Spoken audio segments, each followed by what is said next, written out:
నేను డిఎడ్ చేసేటప్పుడు కాలేజ్ కి శారీస్ కట్టుకొని వెళ్ళేదాన్ని అనమాట. అప్పుడు సన్నగా ఉండే వల్ల శారీస్ అంతగా లుక్ అనిపించేవి కావు. బొద్దుగా ఉండే వాళ్ళు కూడా ఉంటారు కదా, వాళ్ళైతే కొంచెం లావ్ అవ్వే అంటే తెగ తినేదాన్ని, అయినా సరే లావ్ అవ్వలేదన్నమాట. ఇప్పుడేమో లావ్ అయిపోతున్నా అని చెప్పి తినడం మానేసినా సరే లావ్ అయిపోతున్నాము. 2 రోజులు తినకుండా ఉండమంటే నీరసం వచ్చి 3వ రోజు 2 రోజులు తిండి ఒకేసారి తినేస్తున్నాం అనమాట.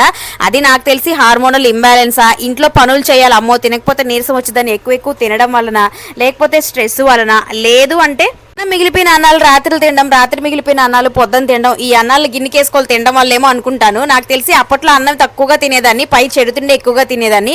ఇప్పుడేమో అన్నం తింటున్నా, పై చెడుతిండి అసలు తినట్లేదు అనమాట. అందువల్లే లావ్ అవుతున్నా అనిపిస్తుంది. ఈ సమస్య నా ఒక్క ఆడదాందే కాదు, చాలా మంది లేడీస్ ప్రాబ్లం ఫేస్ చేస్తూనే ఉంటారు కదా.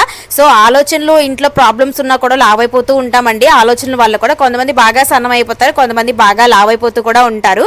అంతేకాని ఇంట్లో ఏమీ పట్టించుకోము, హ్యాపీగా ఎంజాయ్ చేస్తున్నాం అని అయితే కాదు. ఏమంటారు?